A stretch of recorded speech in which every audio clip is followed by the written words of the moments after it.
Good morning, ladies and gentlemen. My name is Cheng Chen, the Director of PAIR, Purdue Academy for Interdisciplinary Research. I would like to introduce today's speaker, Professor John Spengler from the Harvard School of Public Health. He's a renowned leader in sustainable development and human health.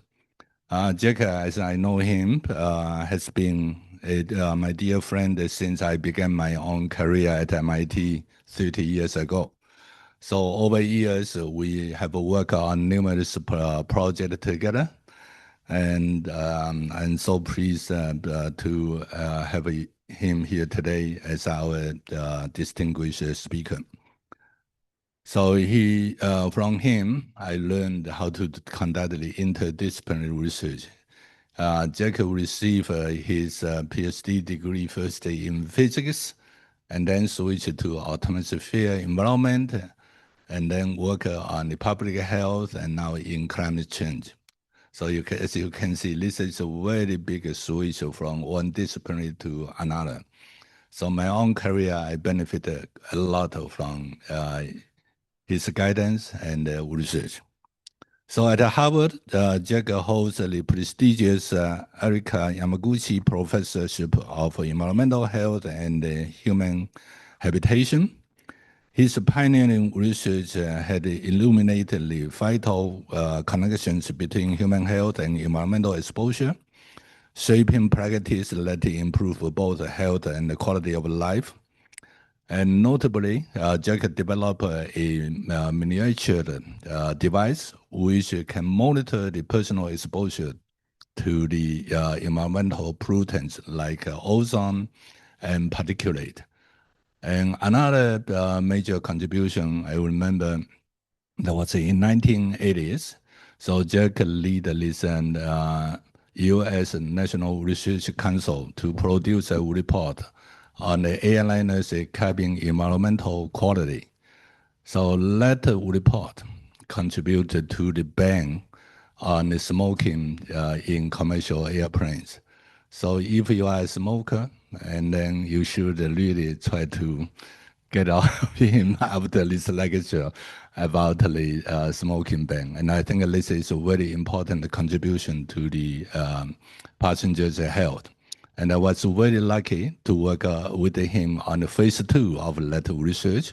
So we co-directly FAA Center of Excellence for the cabin air research, and from 2004 to 2010. So both of us are the co-principal directors there.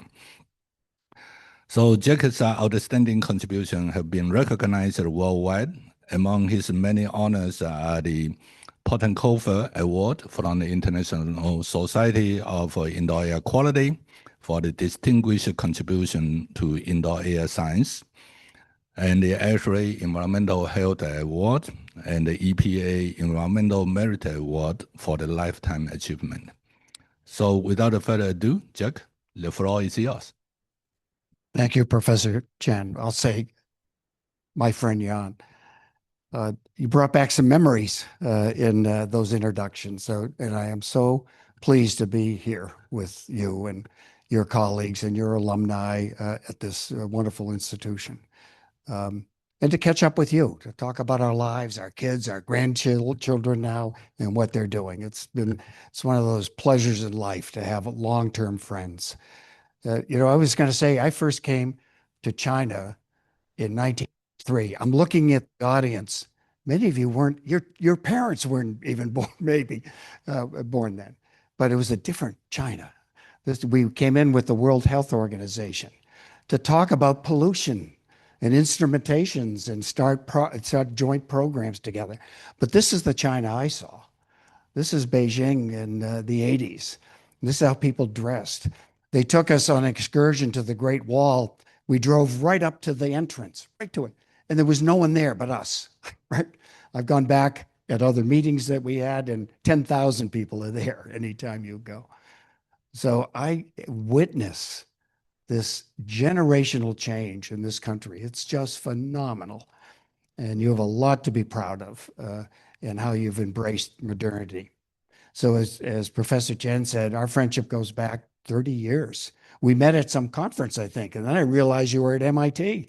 And then we started going over and meeting with each other. And you didn't mention our project on indoor air pollution. So what you're seeing here, when he was at MIT, that's the campus looking at the Charles River. But I got involved in studying pollution inside hockey rinks because I used to skate in the late evenings and it smelled like a garage because the machine that cleans the ice was an internal combustion engine. And it just filled the place full of particles and CO and later NO2. So I needed his expertise to do the modeling and to do the measurements and the ventilation. So we had a project where we, for all the ice rink manufacturers or managers around the country, how they should better manage their rinks to avoid the high contamination that was making people sick inside their rinks. And subsequently, they switched to propane and then they switched to electricity. If you look closely to skater number 15, the name back is my name. That's my grandson playing hockey. Now he's playing hockey in a clean indoor rink because of our work together. And then later, when Professor Chen went to Purdue, we continued to work together. He did all this fantastic modeling of air dispersion inside the cabin of airplanes, which became very important during COVID. It was probably always important because how we transmit airborne diseases, but during COVID, it became very important. And like he said, we had a center of excellence. And you contributed greatly, a couple of chapters to our handbook on indoor air quality. And that field was new. There weren't many of us working in this area, and now it's gotten to be big. I thought I'd start this, this presentation with something that just happened. So maybe you pay attention to it, maybe you don't, but the COP, the convening of the parties. This is where the countries around the world get together to take an assessment of where we are on climate change and see if we're living up to the pledges that these countries have made. So we just had COPs 30, and the reports out of COPs 30 were kind of disappointing. I mean, for several years, there was world convenings that were very hopeful in terms of what they were establishing as guidelines, trends, commitments, financial payments to the Southern Hemisphere countries so that they could combat climate issues and reduce emissions. But here we have the main disturbing finding that fossil fuels has actually neutralized some of the findings that came out of this COPs 30. As you see these quotes, former U.S. Vice President Al Gore, petrostates and their political allies are doing everything they can to stop the world from making progress on climate change. Now, so that's the backdrop, and that should have us all worried. This has to change in getting these world conventions. On the hopeful side, here you have the host country president, President Lula from Brazil, and you might notice the Secretary General of the UN, Guterres, there, and they put a positive spin on this because the economies of the world, economies of energy, are making the changes. So even though you might have resistance with the old fossil fuels industry, you see the advancements, the investments in solar power and geothermal and in wind. Hopeful signs coming from Bill McKibben's recent books. 74% growth in electricity generated worldwide, wind, solar, green. This country is making those commitments too. I track what happens around the world, and what's happening in China is very much in line with this conversion, this transition to cleaner emissions. And once you have renewables generating electricity, then you can produce hydrogen and have much cleaner combustion fuels. happen. So I'm going to start by sort of having you share, let's say, an imagination here. So say you were at a local hospital and you're the attending physician in the emergency ward, and Earth comes in with acute symptoms, chronic conditions, and it presents, it comes into the emergency room with all these malaises. So what would you do as a physician if you were trained in the medical field? You'd take vital signs. You'd check lung functions, various organ systems. So how are the lungs doing in the world? Well, up until a couple of years ago, we were making progress and slowing the degradation and loss of forest. In the last couple of years, that has been reversed. And so when you look at the loss of forest every single year, the size of Switzerland, you have an idea how big Switzerland is, that's how much forest we lose worldwide. And we just can't plant enough trees to make up for that in the short run. But coming out of the COPS meetings, there's a new financial mechanisms that will start to pay developing economies, pay them not to cut down their forest. So there would be some transfer of finances. You would check the temperatures, right? You've gone to the doctors. They take vital signs. They check your temperature. Well, look at the records. And we're experiencing some of the hottest years ever on record in the last couple of years. But look at the long-term record going back to tens of thousands of years. It's remarkable. I put an oval around this. The Earth's temperature has been relatively stable for 6,000 years. That's where cultures have developed. That's where civilization, that's where you can count on climate for your agriculture. You can design your buildings based on climate records. Right? That is so important to have the stability. But look at the last part of that curve. And you see that this last half of last century and the beginning of this century, you see that very dynamic up. No longer count on climate having the stability. Now think of all your vegetation having to adjust. We can put air conditioning in, but you can't have forests move. They have to adapt to these changes. And look, the implications already. We're seeing this in the news all the time. Roads are buckling because they're so hot.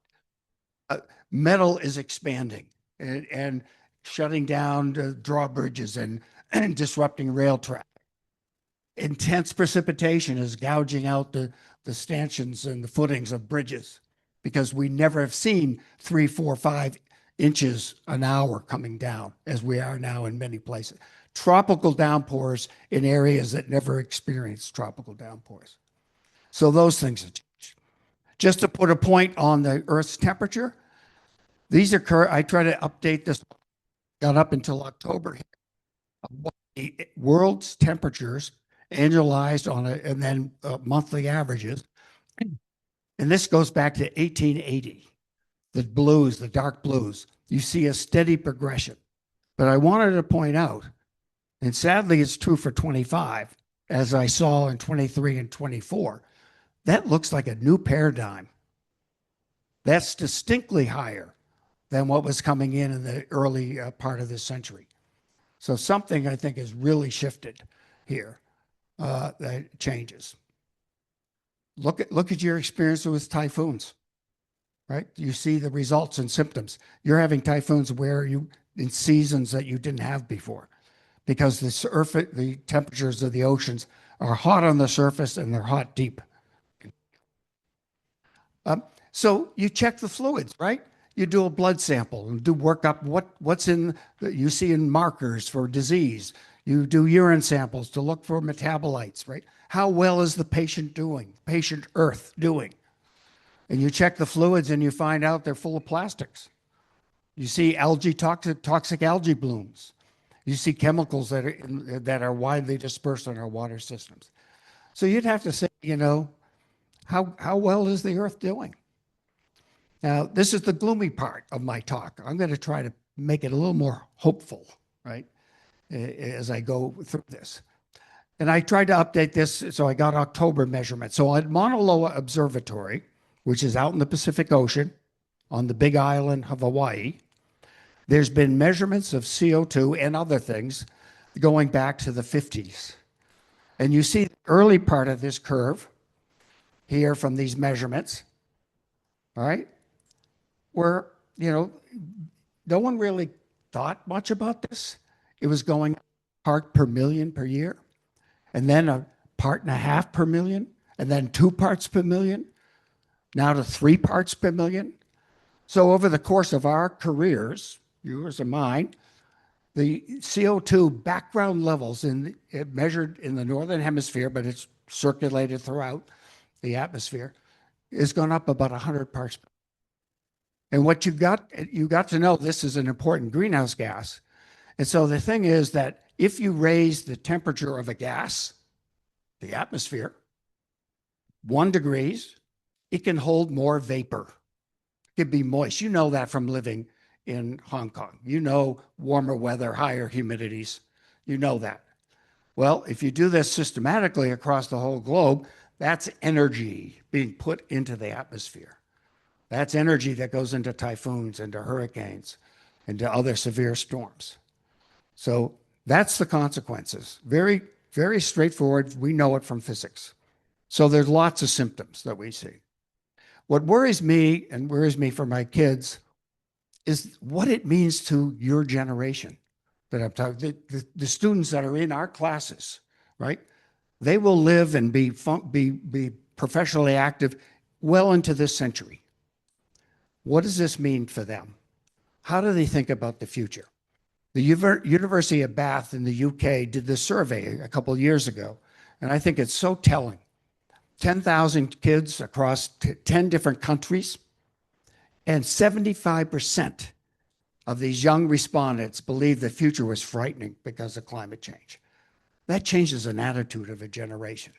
And so what are the consequences? It's a phenomenon that even psychiatrists are talking about. Pre-traumatic, not post, pre-traumatic stress syndrome. Eco-anxiety. Anxiety, fear, desperation, lethargy. Here are the consequences. The key is we've got to not let this be a malaise for all of us. We have to look at it as a call for action. We have to get a sense of purpose out of this. And that's what I've been doing. In my group is saying, enough of this. We're going to really start working on solutions. But these are some of the pictures that I put together. See how desperate these people are from these having your house burned down. This picture of the fire, I took that picture.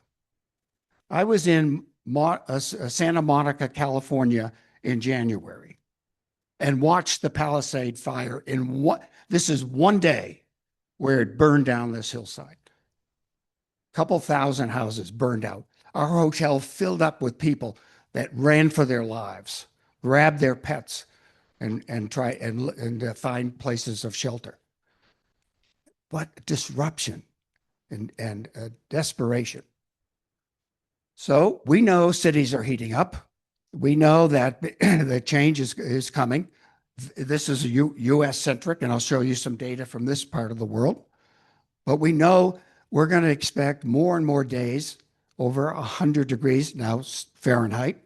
What's that, around 39, 40, 38 centigrade or so? And just like that report from the University of Bath, these are my grandkids. These kids were born in the early 2000s, 2002 to 10. They're going to be, by 2080, 2090, if they're lucky, they'll still be alive. And so here I am as a grandparent now, knowing what I know from my science and my field. I said, what kind of world, when I go, will they have to endure? So that got us thinking about what can we do about this, right? We can do more scientific articles, right? We can publish more, sit on the shelf somewhere. Maybe it'll have an effect. But let me go through quickly some physiology. So each one of us is burning some fuel that we ingested early today or yet last night in the mitochondria of our cells. And you're sitting here, you're probably 100 watts per hour. You're a 100-watt light bulb, right? I'm walking around, maybe I'm 120, my metabolism, it's energy. And our core temperatures is 37 centigrade. And we got to dissipate that energy. We can exhale hotter air. We can radiate. Air can blow by us and cool our skin. We can sweat and bring moisture to the surface. And if you evaporate that moisture, you cool down the surface. So that's the way we get rid of heat from our body, and we have to. That core temperature cannot overheat. You know what severe temperatures would be, how dangerous they might be, and it cannot get too cold. So we have a beautiful designed body to deal with these kind of extremes. But some recent data shows that, you know, the theoretical limit is to have the wet bulb temperature, WT, right here, at 35 at the surface. That's the limit. If you're at 35 at the surface, that gradient to get the heat out of your body is restricted, right? And you are in danger of heating the core. And then you have organ failure and have other problems. So how do you get to that wet bulb? But now new data is showing even young people at moderate exercise, it's not a wet bulb of 35, it's a wet bulb of 30. And you can get to that point if it's 40 degrees air temperature and 50% humidity, you're at that limit. You're at that wet bulb limit because the wet bulb gets at the enthalpy of the air. So even though these studies were done in chambers with young people, hey, we're working outdoors. We're exercising outdoors. We might have diabetes. We might have hypertension. Those young people don't represent the rest of us or all of us. So there's real serious issues here.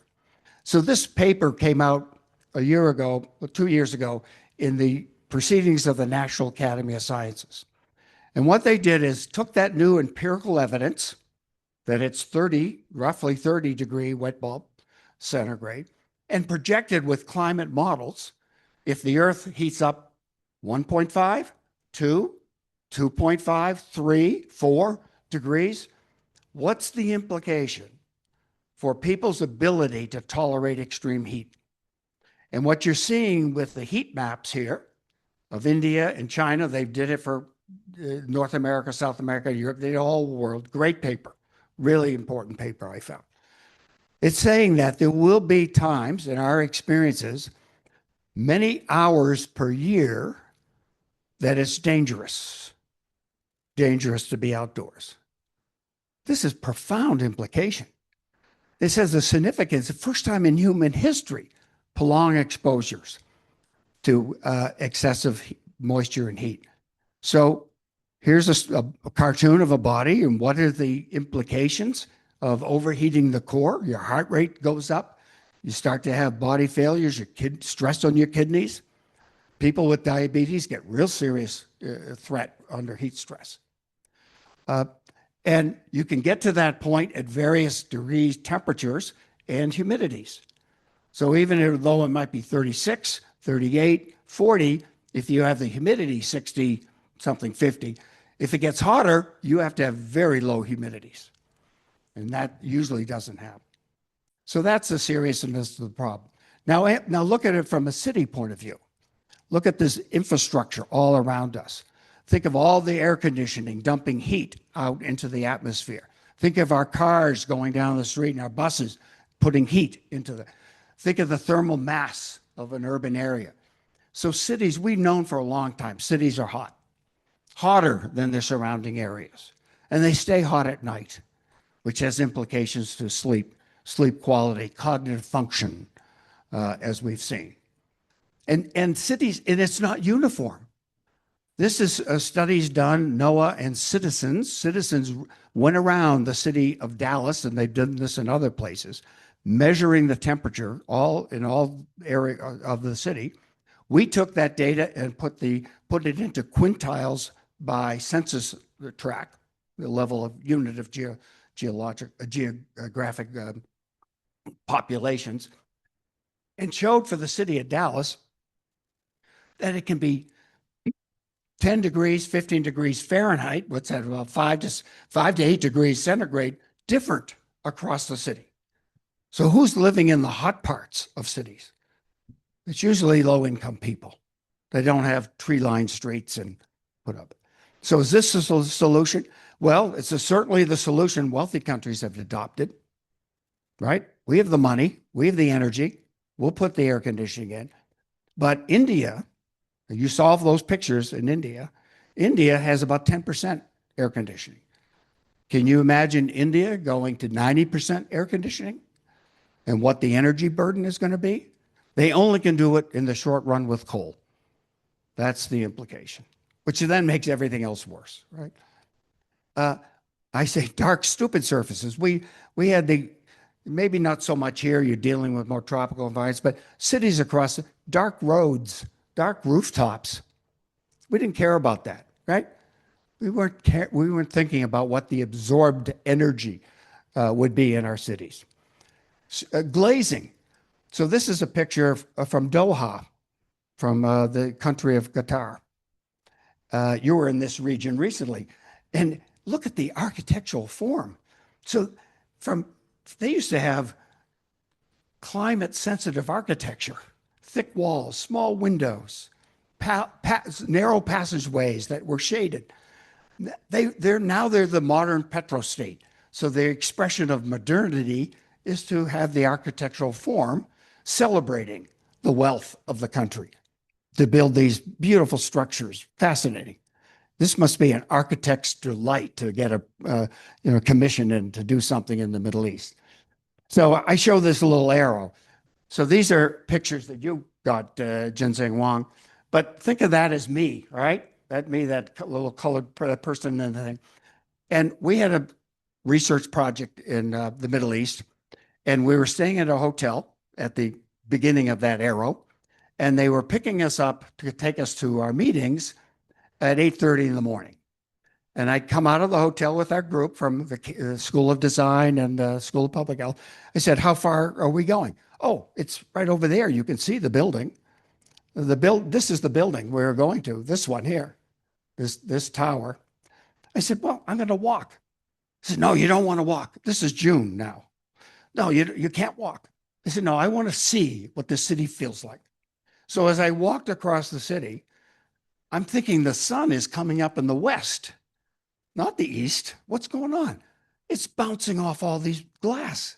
So I'm getting heated on both sides. I am overheated by the time I walk half an hour over to where our meetings are.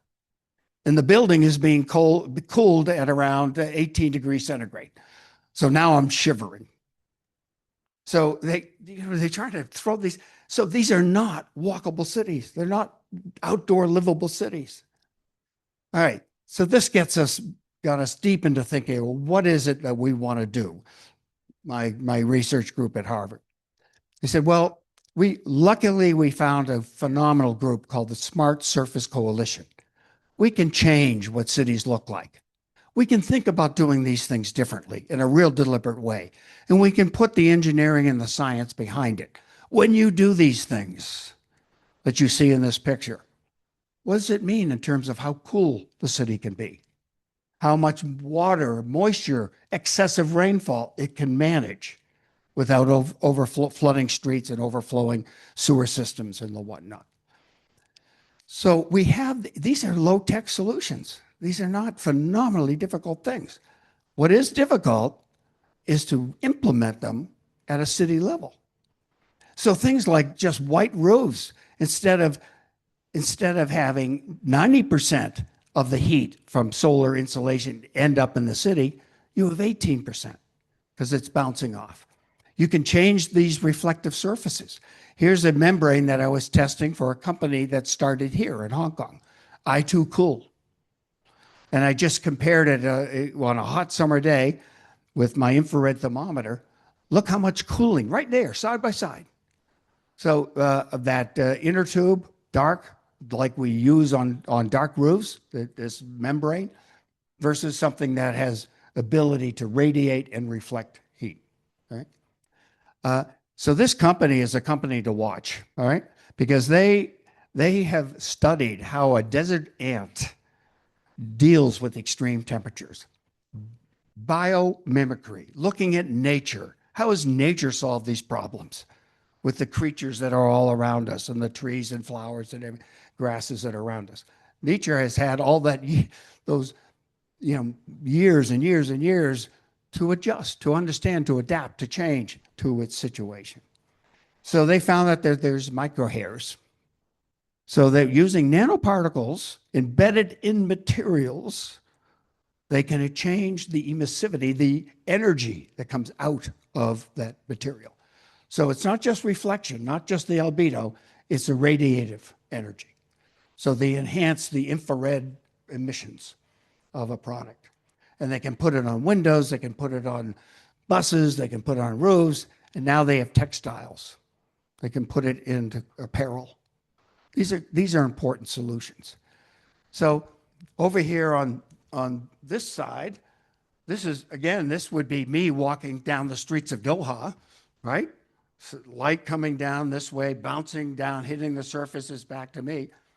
Now there's new technologies that can redirect that energy, put it elsewhere.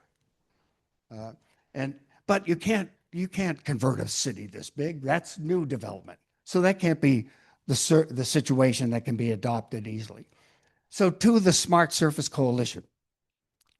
So we actually, and this is a new modality for academics, for me in particular in our group, right? So we actually are working with cities. The mayors of these cities have signed an agreement to work with us. Their staff is interacting with us, working towards implementation, working through the cost, through the technicalities, through the benefit side. How do they sell it to the public? It's going to cost money to do this. Well, if you have savings downstream and you have health benefits, what do? So these are the cities that we're engaged with now. And the organization is phenomenal. So just a few academics, Columbia School of Public Health here. There's some Indian institutions, because there are some cities in India want to join this process. But we have engineering groups, we have Trust for Public Lands, we have Association of Mayors, American Public Health Association, Lung Association, Nation City Leagues, industrial, corporate partners. This is what SDG, Sustainable Development Goal 17, says we need partnerships. We need radical new formations of relationships, radical collaborations. And so what this group is doing, we're doing the mitigation technologies that are there. We're helping them to quantify the impacts. We quantify the health benefits from doing this, what it means to protect education systems and jobs and tourism. And we're trying to address the inequalities, like I showed you in Dallas. Some places are hotter than other places.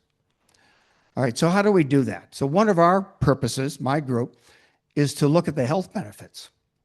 So if you do these things in the cities and do it to scale, you start to reduce that temperature profile, right? You don't have the extreme temperatures, you lower it a couple of degrees. Well, we know by these algorithms that we work on, we know that it has a decreased mortality and therefore it has health benefits. It also decreased illnesses and hospital admissions. So let me share some of the knowledge that we do have. So this, we can do it for different causes. This is all-cause mortality and looking at temperature increases.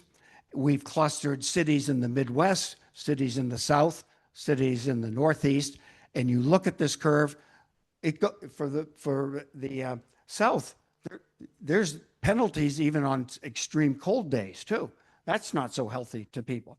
But if we pay attention to summer heat, you see increase of mortality with temperature. But if you look carefully and see that there's a time reference here, it was a much more steep slope, in the 70s and 80s, if you look at mortality back then, until the introduction of air conditioning got so extensive that people have a way of protecting themselves. Now that's good for that point. There's other implications about work outdoors and other things. But right now, when you look to the future, it doesn't stop at 40 degrees centigrade. We'll have much hotter days. So it makes sense to start this process as soon as possible. And then if you look at the issues of work outdoors, there are well-established worker productivity curves that as the wet bulb temperature increases, your productivity decreases. And this comes from many studies of populations. And yet we depend on people that are working outdoors to gather our foods or police our services. Let me give you an example here. So we wanted to prove all the technology, all the methodology. And so we had made an arrangement to work with the chief development officer for the San Francisco airport. So what you're looking here is the image of the airport that is just south of San Francisco itself. It's up the coast, up the bay from San Jose. Big airport, big international airport. So you look at this airport on the far left side, you see all the dark surfaces. And you can look at the albedo. The albedo is how much of that energy from the solar energy is reflected, how much is absorbed. So if you have albedos of 2, or 0.2, 0.1, that means most of the energy goes into the surface, into the material. So you want to have that albedo go up. So that's where we are characterizing all the albedos here, showing where the temperatures are across this airport, doing heat transfer models at extremely detailed level and intense calculations to answer the question, what if? What if we took the 0.2 and made it a 0.29, made it a 0.33, made it a 0.7? Not much, but increase the reflectivity, cooling those surfaces. What would be the implications for outdoor working around that airport? So we had a methodology for predicting temperature differences as a result of changing the reflectivity of surfaces. And then we'd go to the productivity curves and said, well, what do you gain? And so on the right side here, you see low, medium, high changes in albedo and what the implications are across the 3 shifts of workers, because the airport's open all day, 24 hours. Bottom line is, if you cool these areas, you can gain labor activity back. That's not even counting how many mistakes they might make with high temperatures. Put the bag on the wrong plane. Well, you don't want that. But this is just productivity. How much? So these come out to be big numbers if you look across all employees. So we have this methodology written up, published in the Proceedings of the National Academy. So we went to a high prestige journal to get the recognition that we thought this work deserved as a real example of an integrated process. All right. So I'm doing a time check. Thank you so much. So I told you, Lin Yang, my biggest problem is just telling stories and going on too long. So let me fast forward here. I don't like to. So we look at this in terms of schools and how much learning is lost if you have high temperatures and in schools. So, and a lot of schools are not air conditioned, particularly, and it's going to get hot. So that ends up being big dollars. So we took on a project about schools. So we went back to our city. That's the heat map for our city, Boston, located in all the schools. We did studies across all the schools, but we focused on case studies on a few. One of them is this high school, the oldest high school in the US. You saw when it got started. And we worked with Jinsing Wang, University of Hong Kong at the time, to ask the questions, take that roof and think of different ways of modifying that roof. White roof, green roofs, solar roofs. And he did the calculations of what it would mean to temperatures in the classroom and what it would mean to the energy budget of that school. And ended up saying, well, here's the choices you have. And then we can look at the costs. This is important information for the city. Judith Rodriguez, architect, looked at vegetation, look at the canopy. What if you change the canopy? Put more trees around the building. And she ran these programs called iTree that gives the calculations: CO2 savings, air pollution savings, water savings, energy savings. So with a modest change, you can get a lot more benefits. And then it's a matter of choosing the right species and tearing up the parking lot and putting it in the right places up in it. So this is a characterization of how you can look in depth. That's what these cities need. They need us to help them make these calculations and do the quantifications of the things. We looked at emergency services, and lo and behold, there are more police calls, more fire calls, more emergency dispatching when the temperature goes up. So that's a substantial burden on a municipal budget, a city budget, because of the requirements for these calls. We did the same kind of analysis in Phoenix and Dallas. Phoenix is a hot city, as you can imagine, in the Southwest. 1.6 million people. Turns out that over the time period that we studied, over 5,000 emergency calls for the police. What they did in Phoenix, they coded. Why were the police called? Nonviolence, violence, road problems, domestic violence, health problems. So we could look at those outcomes versus temperature. The top row is the same day, temperature the same day. The bottom is a lag effect. Temperature the previous day, does that have an effect on today? But the real action was on the top. So the temperature the same day. Overall, dispatching calls went up, more police services. It went up for violence and nonviolence, domestic and health. Now, we don't know the economics of this, but you can see distinct relationships. Other cities that we did some of this analysis, we saw traffic accidents go up with temperature. So this is impacts on society beyond just the health. So what's happening? Cities like Phoenix take it seriously. They're changing the albedo of their surfaces. They're coding their roadways. Just a couple of years ago, they did 100 miles of probably over 300 miles of urban roadways, parking lots. And look at, it's gray in color. Not a huge change, but enough to start to show changes in the surface temperatures and then air temperatures. All right, what do I want to get to? Let me do some fun things. So we worked on another project in Springfield, a small city in Massachusetts. We worked with landscape architects from the School of Design.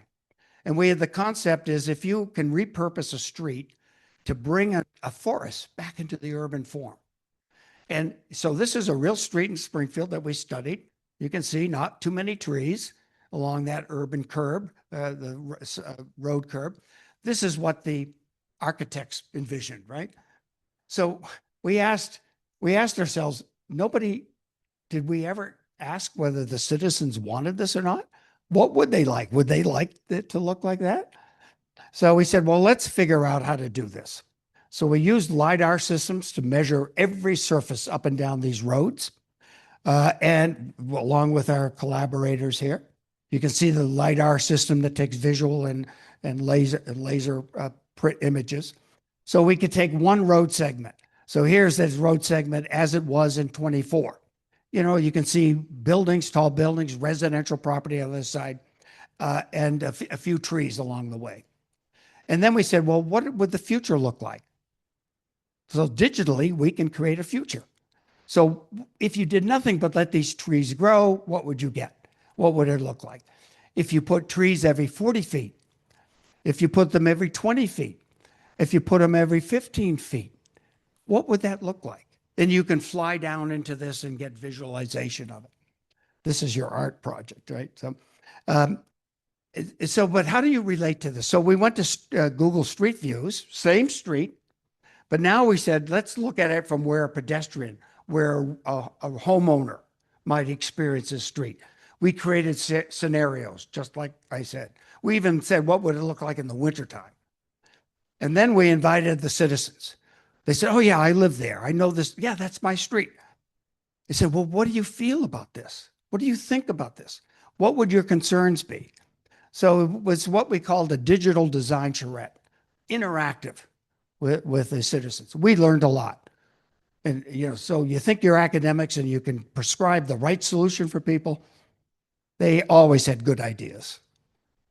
Right? Then we worked with the developer in Bangkok that envisioned this new commercial residential property that she was building out, this company was building out in the heart of Bangkok. And 35% of that land is devoted to vegetation, creating the urban forest right there in their midst. And this has been celebrated landmark as this now has been built. And right at the north end of that property, the one thing that Tippelborn said was just beautiful. This goes to her Buddhist beliefs. She goes, this foresta, to take care of the snakes, the birds, the insects, because they were there first. She would refuse to put pesticides to kill mosquitoes. So they really had a reverence for all life. And I think it's celebrated in this form.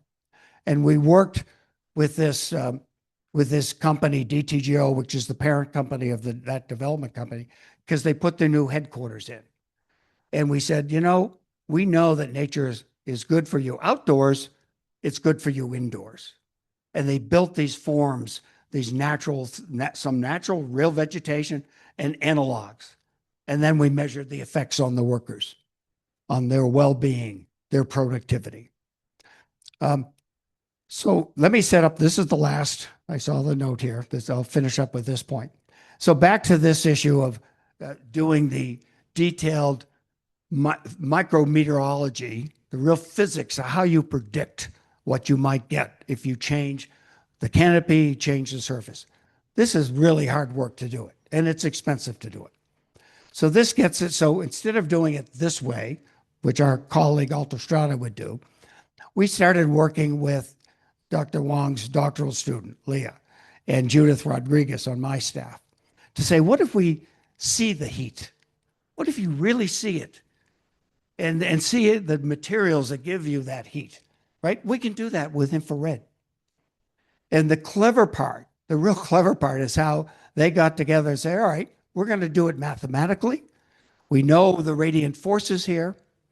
We are going to put it into machine learning format.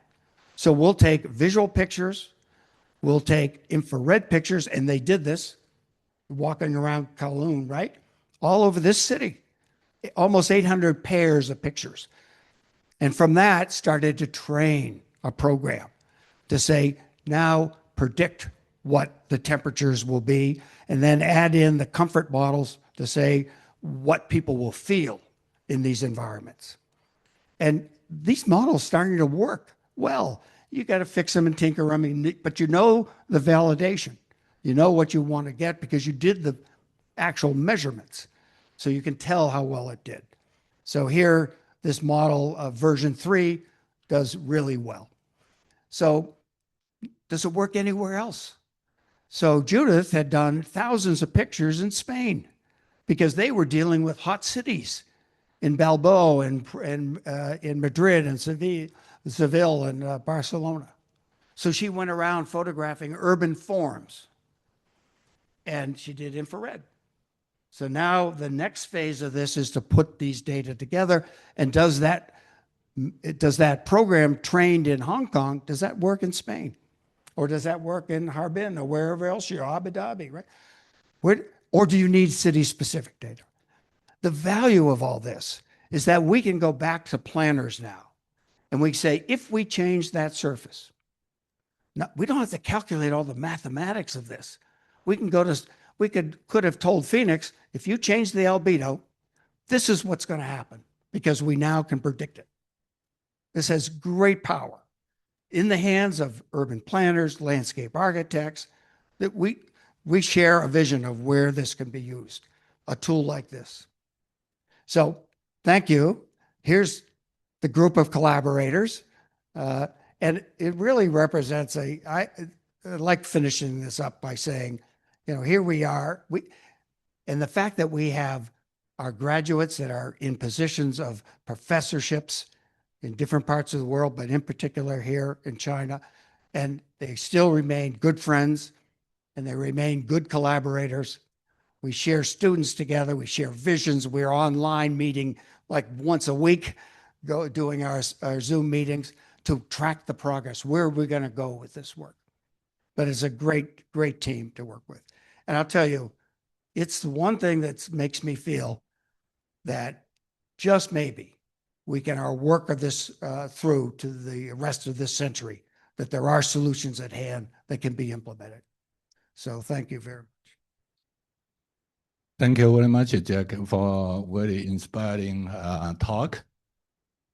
Now, I'd like to invite you to sit in the front. We'll have the Q&A period. Okay, everyone has a microphone in front of you. If you wanted to ask questions, just push the button, then you can talk. Any questions? Yes. Pull the mic. Okay. Just like to break the ice and put in a question for Professor Jack Spengler, Professor Yan Chen, and many other audience here. Always inspired to sit in your lecture after, I think, since decades of sort of learning and being inspired by you. My question, following up at the slightly disappointing COP30 meeting at Brazil, and draw an analogy from the African ants that you showed in one slide.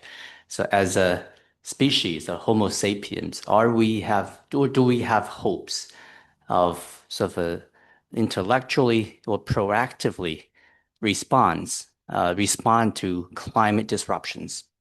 Or do we are not that different from African ants? It took 200 million years of evolution, trial and error, natural solution with no purposes, eventually to get it right.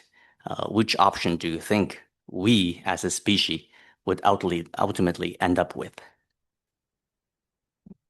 Well, if you look at the arc of the Earth and say that was one calendar year, we as Homo sapiens have been around for the last few seconds of the end of that year. So we're a young species, right?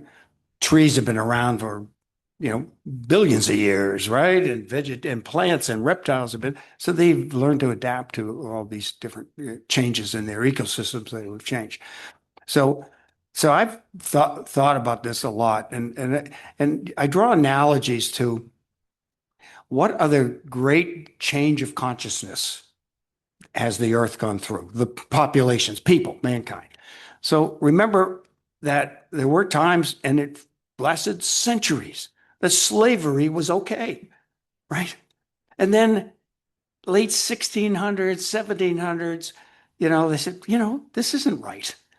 And it took, a century or more to change the human consciousness, where you'd get these profound changes. Gender rights is another one.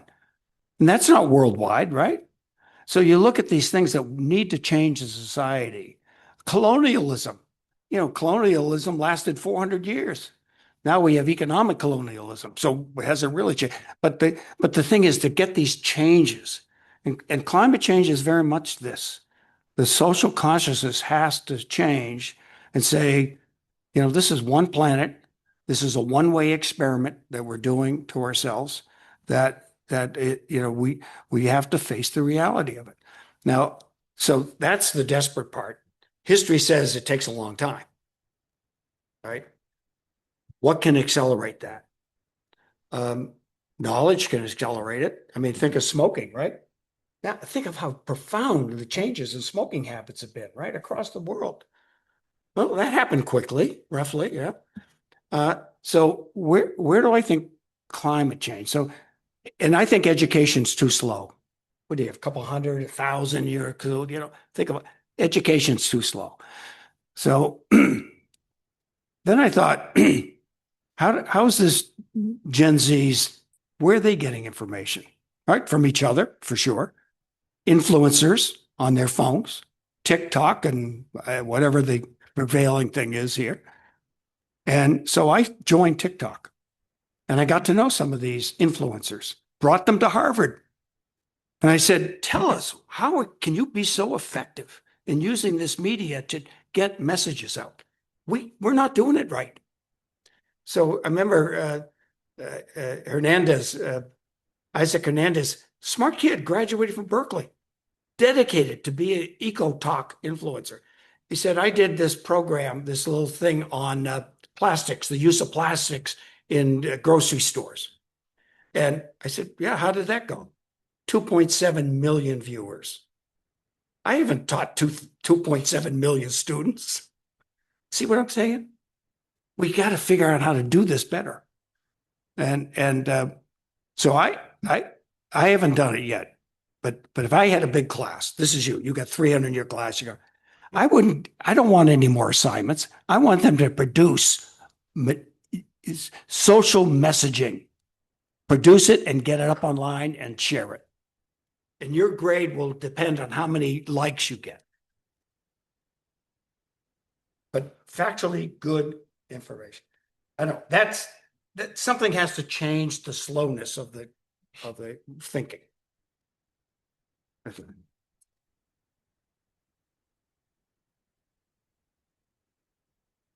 Any other questions?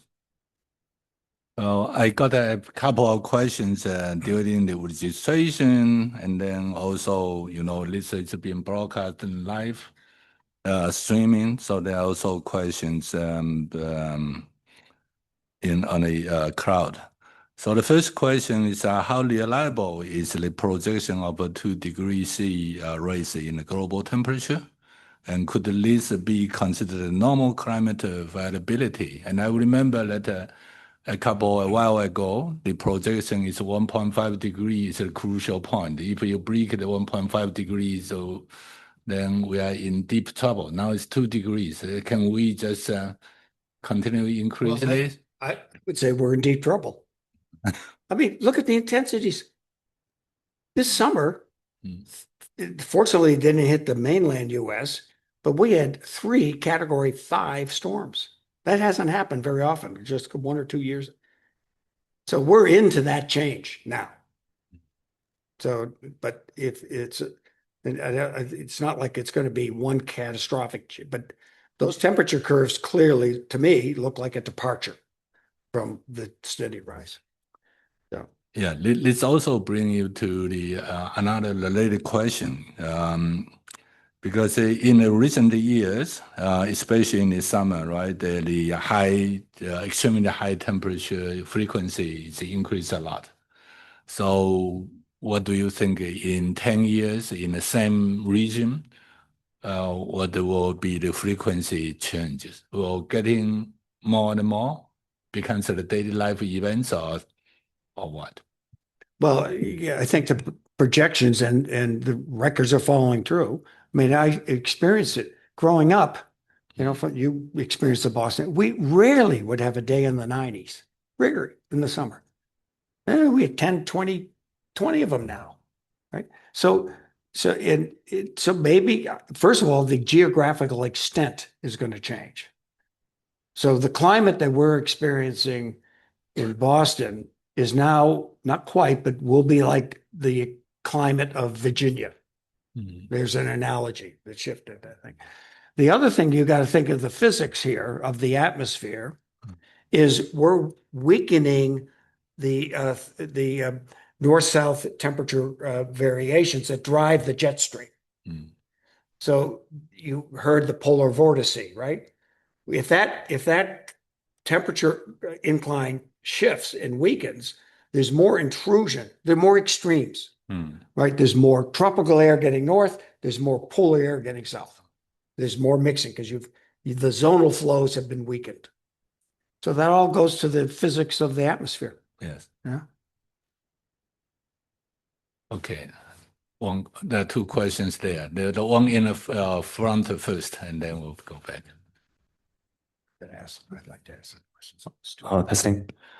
Thank you, Professor Spengler. Thank you for your talk. My question would be, in general, do you think a certain amount of activism is necessary for promoting environmental awareness. You just mentioned an example of smoking, like the world take just several decades to ban smoking. I think the effect is quite good in North America, and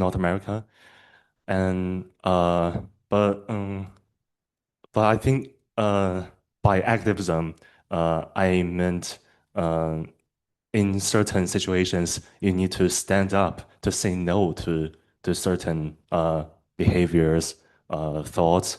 I think it takes a lot of courage to do that. If, for example, the one smoking is your friend, your parents, or even your boss, do you still have enough courage to say no to them? I think that's just so difficult. I also follow a lot of influencers, either on WeChat, Instagram, TikTok. There's one I found quite interesting. He's from UK, and he's doing an WeChat account in mainland China. And basically, what he do every day is to say no to a person to either in a little restaurant smoking or in a cinema smoking, and he got a lot of threats by doing that. Yeah, I just want to learn from you, like what are your thoughts on this? Let's draw an analogy to something that's closer in time, and that's COVID. So we had in the U.S. mandatory vaccinations, mandatory wearing a mask, and that sort of massive prohibition of forcing people to do something had this consequence. It started to be a political divide. And people got angry at each other, and it just so I think the prohibition is. I think we have to recognize it's going to be hard to change in some ways. Some things are relatively easy, but it's hard to change. I'd love to change my diet. I might try to do it for a while, and then I come back, go out and have a banquet. You right back to your same sort of lifestyles. So I mean, it's hard to do it. So it's got to be leadership of our thought institutions, our academic institutions, to make it a livable experience while people are here on campus, and then by extension, other thought-leading companies have to really embrace this, and they are around the world. So we've got to make it more the norm rather than the no, right? But to your protest, to your activism question, so I respect my daughter, who feels this very deeply, and so she joined a group called the Extinction Rebellion, and they're formed out of the UK, and it is street performance, right? So there might be a fair, might be a gathering, and they go and they do something that dramatizes the concern about climate issues, or they protest the extension of an airport, fossil fuel use, and things like this. So they put their bodies on the line. And I've participated on some of those, and I have to feel like it's good for me personally, not just to have it all in my head, right? To do this lectures, to actually physically get involved, put something at stake. I think so I said, why should I be talking to others to do it when I'm not doing it myself? So I think you do what you can in the circumstances that they present, but there during the rise of the Greta effect, when there were massive environmental protests in Europe and the United States, and somehow we're so caught up with everything, all the other craziness that's going around, that isn't coming to the top of our concerns, but it should. But so I think it's a mixture. We have to dramatize it. There have to be people willing to do the activism to draw attention to it. Has to be. That's part of social change, right? Thank you. and the person behind. Yeah. Good morning. Thank you, Doctor. This is a big topic. I can continue a little bit. I think we need support from the government for this at this scale. But at the same time, it seems that the priorities of the governments, they're different. When we talk about ESG, the ecology, environment, and the sustainability and governance. But now it seems like it's more, we talk about economy, the security and geopolitics. So how can we make it more, I would say, serious and severe on this case and these cases, and how can we tackle this problem? I think this is a cyclic issue because it wasn't that long ago that I was working. I never thought as an academic I'd be working with a financial institution, UBS, yeah, and with pension funds from the Netherlands to quantify the impact. They wanted their investments to do good. So we worked on ways of quantifying, if you invest in these companies, here's the benefits that they will derive for climate, for water, for health, for food, and things like that. So what I'm saying is that at that time, there was some of the leading institutions were making profound changes. We worked with the World Travel and Tourism Council. They understood that climate is a threat to their business. So when they make that connection, they said, listen, we're doing this, maybe the economic reason, but we're doing it because we have to do it. We want to do it because, they want their people to go. So I think that we're going to see, in fact, there's still pressure by some of the big, insurance underwriters, Swiss Re and others, to say, what's your climate risk? You want me to insure you, your properties, what's your climate risk of your facilities? What are you doing about this? So it's still there, all right, but I think it's been more institutionalized. We don't see it as but you're very right. Contemporary thing is it's this geopolitical tension. I'll say the craziness that we're experiencing in our system, and it sort of throws you off, right? And but it'll come back. We can't ignore it. I mean, let me ask. I mean, what's your sense of hopefulness, right? Turn the question around. What do you think? What's your perspective? For the best. Yeah, hope for the best. Well, that's why I pointed out, I put it in my lecture. i2Cool company came out of Hong Kong, right? Using biomimicry, learning from nature to create new solutions that are cost effective. So on one hand, our ability to face a crisis and invent a future. So my son, that's what he believes. Oh, humans will come up with something.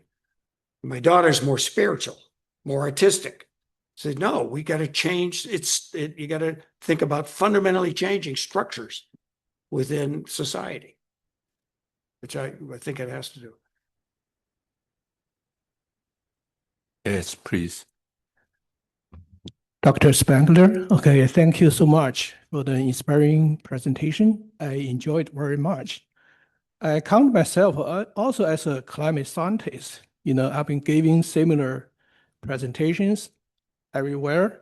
We even share the same slides, very similar slides. Good. But I'm a geophysicist, so I understand your focus mostly on local scale. How can we deal with, global climate change? Can you comment on, for the whole society, for the human being, as in general, how can we deal with, climate change, global warming? I know, albedo, we try to deal with, how to reduce albedo, but if you consider on global scale, the ice melting, the sea ice melting, the snow cover reduction, that's a very small component regarding, the albedo. So in the global climate system, So we still have a big challenge, much bigger challenge in front of us. You're absolutely right. There was an interesting report commissioned by Congress to the Biden administration, White House Office for Science and Technology. And they put out a report on solar management, right? They came out with technologies that will actually shade, you know them, put something in the stratosphere, put satellites yeah. up, increase cloud cover reflection, right? And they did a credible job of what it would take to do this. The money wasn't crazy expensive compared to the damage. But we don't have governance. We don't have international agreements, right? To say, well, we got to cool the planet. It's not just taking a city and cool a city. We got to cool the planet. Yeah. Now, very large volcanoes do that, right? But can we create a human volcano in a sense?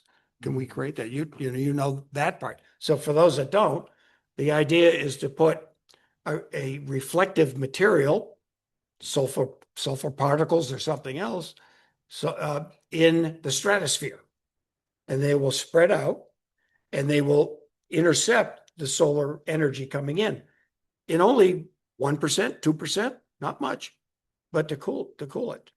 It slowly settles out, it goes away, and you got to do it again. We have planes that can fly that high. We have materials that will work. We can do it. But can you ever get international governments to agree on what to do? The concern was pointed out in this report. There could be a rogue country that has the capability of doing it, and it's not that far from here, that says it's so bad and that I got to do it. I got to put this in my latitudes over my country. It'll spread out around the world, but I got to cool my country. Okay. That will help. Yeah. If I think about the Earth's energy imbalance, it's just a few percent, less than a few percent. Yeah. Yeah. So if I can reduce 1 or 2% from the solar radiation, that's a big improvement. Yeah. But you have the deep green people, right? The eco people that said, this just lets us continue to use fossil fuels and do what we do. We'll just go backstop and cool the planet a different way. So there are people that have a philosophical disagreement with this, right? My personal feeling is we're going to get to that point. Good. I don't know. What do you feel? Okay. Yeah, I agree with you. Yeah, definitely. That's a right direction. We're going to have to. Yeah, we can go. Also, I know that you use, Phoenix as an example. We all know Phoenix, is a very hard city. But I want to give you another fact. Austin is also very hard. I remember in your slide, the record in Phoenix, something 70 days over 100 degrees. You know how many days in Austin was the record? I spent 28 years in Austin, Texas. It's 90 days of 100 or 100 degrees for 1 year. Yeah. So how'd you feel? It's real. Climate change is real. Yeah. I was in Las Vegas at a meeting, and we're going to go to lunch. And they said, well, let's run out, get in the car and drive. It was a couple blocks away, right? Same thing I did in Doha. I said, no, I like to walk.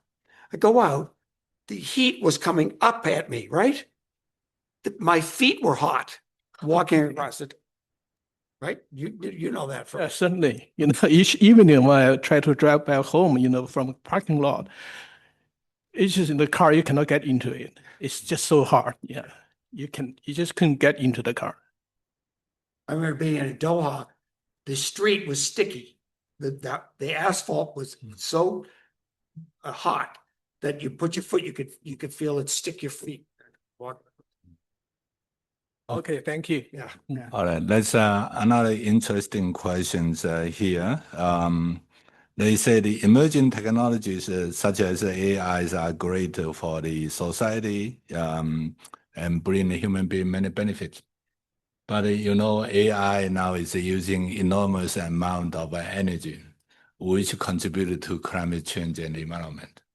On the other hand, many parts in the world, there are still lack of energy, electricity, etc. So the question here is, how do you balance between must have and nice to have, and also considering the climate change? Yeah, so I know a little bit about this, enough to say something, whether it's reasonable or not, I do not know. But currently, so where our data centers are going, they're going out in the Southwest and other areas. And you're right, they're very intense. But our utility structure is that all the ratepayers are paying. That's the thing that's inherently bad. So there ought to be a differential energy pricing to put the economic pressure. Either if you're going to use more, you're going to pollute more, you pay more, right? So in some ways, we got to come to grips with the fair, equitable carbon pricing. That would be, and I think that would start to put some signals to the market that you better do this with renewable energy, right? Or else you're going to have to pay the economic. Okay, maybe we can entertain the last questions from the audience. Oh, I want to have Mickey ask her question. okay. Yeah, your shirt says Mickey. Thank you for your talk. Actually, I'm not I don't major in physics, so I'm gonna ask a kind of simple question about the title of this talk. So when you put this title, if you think it is hot now, just wait a few years, do you mean that the climate and the temperature is gonna change for the better or worse? Or why do you say wait a few years in this title? Yeah. Thank you. Because it's going to be hotter. That's what I would say. But the physics is pretty clear. I mean, you think the sphere, the globe, and you put a gas above it, right? That's our atmosphere. Now you put things in that atmosphere that keep energy from going out into space. Those molecules actually heat up. They move. You're putting kinetic energy into molecules that are part of the air. So it's real sensible heat. So that's why if we keep this, the other great analogy, you're filling up a bathtub and the water's on and it's overflowing, right? The only way to do is get a bigger drain or turn off the water, right? So we're putting more and more into the atmosphere. And so the radiant balances are all in the direction of getting hotter, unless we rapidly change the curve. Okay, because we are running out of time. So thank you again, Jack, for your wonderful talk. We don't have an applause today because of the victims in the fire. So, but we do have a souvenir for you. I'd like to present to you as a memory for your wonderful lecture.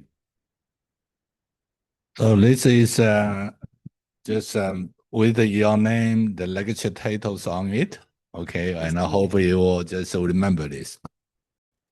All right, then I would like to thank all the audience here for your participation in today's seminar, and also especially for those asked questions who contribute to this seminar to be much more cheerful and then also meaningful. And pair conduct the seminars, lectures from time to time. I'd like to invite you to pay attention to our announcement next time. And thank you again. This seminar is adjourned.